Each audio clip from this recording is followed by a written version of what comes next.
Assalamualaikum warahmatullahi wabarakatuh. Saya Khadijah Makarim. Topik kita kali ini adalah tentang perbedaan rendah hati dengan rendah diri. Teman-teman sekalian, topik ini saya angkat karena seringkali di dalam komunikasi sehari-hari itu masih ada yang keliru menggunakan kata rendah hati dengan rendah diri. Padahal dua kata ini mempunyai ciri-ciri ataupun karakteristik yang berbeda satu sama lain. Nah, tetapi di dalam penggunaannya kadang-kadang masih ada yang menempatkan keliru ya. Baik teman-teman sekalian, kita lihat sekarang yang pertama, rendah hati ya. Rendah hati itu adalah suatu sikap yang dimiliki oleh seseorang tentang kelebihan atau kepemilikan, tentang bisa materi, bisa bakat ataupun kemampuan yang dimiliki itu adalah tetapi tidak mau menonjolkannya gitu ya. Itu di hadapan orang lain dia tidak mau menonjolkan kepemilikan itu dalam bentuk materi ataupun dalam bentuk tadi punya bakat, punya kemampuan gitu ya, potensi diri yang lebih dan sebagainya. Jadi kalau dalam bahasa agama itu disebutnya tawadu ya, lemah lembut. Nah, rendah hati itu biasanya diekspresikan dengan tidak sombong ya, sikapnya itu di dalam berkomunikasi itu asertif. Asertif itu artinya kalau dia misalnya diminta bantuan oleh orang lain, kalau dia mampu ya dia mengatakan mampu gitu, mau membantunya. Kalau tidak ya mengatakan tidak gitu. Jadi kalau tegas gitu, apa yang dia akan lakukan, dia akan ucapkan secara tegas ya, tidak pelin-pelan gitu. Jadi kalaupun misalnya orang menganggapnya dia sombong, itu adalah orang lain. Tetapi kalau misalnya dia sendiri adalah memang kemampuannya seperti itu, dia mampu membantu meringankan beban orang lain, dia akan sampaikan dengan tegas. Jadi bersikapnya tidak sombong meskipun banyak kemampuan yang dia miliki. Nah, kita lihat sekarang karakteristiknya supaya teman-teman tidak salah menggunakan kata ini. Karakteristik dari rendah hati itu adalah optimis. Biasanya orang-orang yang rendah hati itu adalah orang yang optimis. Kemudian yang kedua tentu saja tidak suka memamerkan kemampuannya yang berlebihan, kemudian materi dan sebagainya. Kemudian yang ketiga, ciri yang ketiga adalah mentalnya sehat. Nah, bagaimana mental sehat ini adalah dicirikan dengan kemampuan menyesuaikan diri. Menyesuaikan diri dengan apa? Dengan potensi diri yang dimilikinya, kemudian menyesuaikan diri dengan lingkungan keluarga, lingkungan masyarakat, dan lingkungan yang lebih luas. Bisa lingkungan di kampus, di sekolah, kemudian di tempat kerja. Kemudian yang kelima, biasanya orang-orang yang rendah hati ini adalah senang bersosialisasi ya, terserah bagaimana cara modelnya itu tinggal pilih. Kemudian tentu saja tidak sombong tadi ya, yang saya gambarkan di opening tadi. Yang berikutnya adalah sabar ya. Sabar itu adalah ciri dari orang yang rendah hati. Kemudian terbuka pada kritik ya. Jadi kalau ada yang mengkritisi sikapnya, perilakunya, atau yang memberi saran supaya melakukan suatu perubahan, itu dia biasanya terbuka ya, open. Kemudian biasanya orang-orang yang rendah hati ini juga tidak bangga kalau dipuji. Jadi tidaklah dia kalau misalnya melakukan suatu perubahan, melakukan suatu kebaikan, ingin dipuji. Tidak seperti itu. Orang-orang rendah hati itu dia akan tetap berbuat baik, apakah dipuji atau tidak nggak jadi masalah. Jalan aja terus di dalam koridornya ya. Kemudian ya tentu saja ini yang mengikutinya adalah mudah bergaul dan menghormati orang lain. Itu adalah ciri-ciri dari orang-orang yang rendah hati. Nah, biasanya ciri ini adalah menunjukkan bahwa yang bersangkutan mempunyai tingkat kesadaran beragama yang tinggi karena karakteristiknya tadi.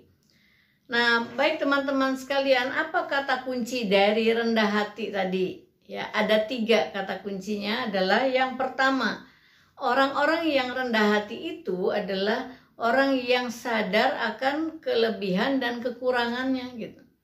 Jadi kelebihannya dia kembangkan, dia munculkan, sementara kekurangannya dia usahakan kalau pantas diminimalisir ya diminimalisir, atau kekurangannya diasah menjadi kelebihan ya diasah menjadi suatu kelebihan gitu ya. Jadi itu yang pertama.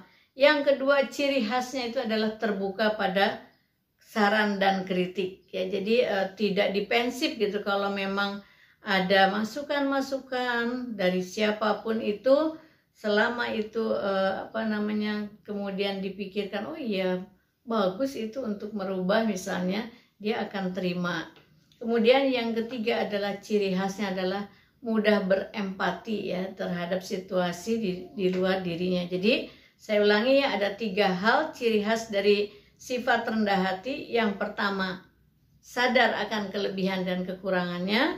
Yang kedua, terbuka pada saran dan kritik. Dan yang ketiga adalah sangat pandai berempati. Nah ini sifat ketiga ini ada kecenderungan di kalangan anak-anak muda itu agak-agak berkurang sekarang ya. Tapi pada orang-orang yang rendah hati, sikap empatinya sangat baik. Nah, memiliki sifat yang rendah hati itu tidaklah mudah ya. Jadi itu bisa kita pelajari, tetapi tidak mudah memang. Yang pertama, butuh konsistensi. Ya, jadi latihan. Kalau misalnya merasa belum sampai kepada karakteristik tadi yang saya sampaikan, itu berlatih, tapi konsisten latihannya gitu ya. Tidak tiba-tiba orang menjadi rendah hati. Bisa juga misalnya secara potensi alamiah begitu, tapi juga kalau yang belum bisa dipelajari lah ya karakteristik tadi. Kemudian keinginan untuk menjadi orang yang rendah hati itu harus kuat tekadnya itu ya. Kemudian apalagi kalau kita berada di lingkungan yang suka pamer, terus kita ingin rendah hati, itu luar biasa perjuangannya ya. Jadi harus latihan dan betul-betul harus sabar. Nah baik teman-teman sekalian, itu karakteristik tentang rendah hati. Bagaimana ya kalau rendah diri? Nah rendah diri itu adalah sifat-sifatnya cenderung negatif ya. Jadi rendah diri itu adalah minder ya, bahasa umumnya, bahasa mudahnya minder. Sikap yang sangat tidak percaya diri, mudah takut ya. Jadi kalau diekspresikan itu perilakunya itu di hadapan orang banyak itu suka minder gitu ya. Padahal tidak perlu dia minder, pasti dia punya potensi yang bisa dikembangkan dan sama dengan orang-orang yang ada di lingkungannya. Tapi karena rasa percaya dirinya kurang, menjadi minder. Itu adalah salah satu gambaran dari rendah diri secara umum. Nah kalau kita lihat dari kamus bahasa Indonesia, rendah diri itu adalah merasa diri kurang ya, merasa diri kurang. Jadi karena disebut merasa diri kurang itu bisa jadi betul-betul memang ada yang kurang, bisa jadi itu hanya karena perasaannya saja bahwa dirinya memiliki kekurangan dibandingkan dengan teman-teman sekelompoknya, dibandingkan dengan siapa yang ada di lingkungannya gitu, dibandingkan dengan orang lain. Jadi saya ulangi ya, tadi kalau dalam kamus bahasa Indonesia, merasa diri kurang. Nah penafsiran dari merasa diri kurang itu adalah bisa benar-benar memang ada kekurangan, bisa jadi itu adalah hanya perasaan ya. Jadi bisa jadi itu nyata, bisa jadi itu yang dipikirkan hanya imajinasi ya, imajinasi dari individu tersebut. Nah ekspresinya itu biasanya adalah pemalu ya, bukan malu ya, pemalu. Jadi apa-apa malu, jadi pemalu. Kemudian kalau kamu misalnya mau ketemu dosen pembimbing, malu, takut gitu ya, padahal tidak ada hal yang menyebabkan takut misalnya. Lalu merasa kurang berharga.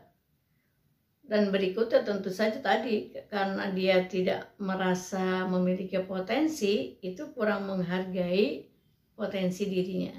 Dan daya juangnya kurang. Itu adalah ciri-ciri yang menunjukkan orang-orang yang rendah diri. Jadi negatif ya, jadi hati-hati jangan sampai salah menggunakan. Kalau rendah hati itu positif karakteristiknya, tapi kalau rendah diri itu adalah karakteristiknya yang negatif-negatif itu. Nah teman-teman sekalian, sekarang supaya kita tidak berada di wilayah atau di area rendah diri, kita pelajari apa sebabnya. Jadi sebabnya itu adalah ada dua, ada internal, ada eksternal. Jadi internal itu bisa jadi bawaan dari lahir, mungkin maaf ya, misalnya ada cacat fisik ya, satu dan anggota tubuh mungkin ada yang lebih atau yang kurang ya, Allah menciptakan seperti itu, dan bagaimana dia mengekspresikan, kemudian mungkin tidak dilatih untuk pandai bersyukur, maka itu menjadi bagian dari penyebab internal ya.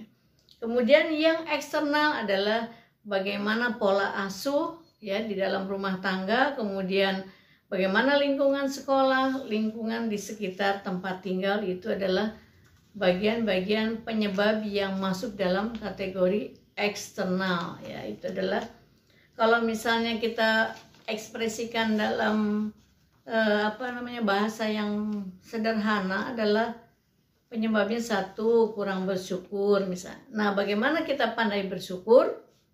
Ya harus dilatih. Jadi orang-orang yang ada di sekitarnya harus melatih anak-anak sejak dini itu untuk pandai mensyukuri nikmat.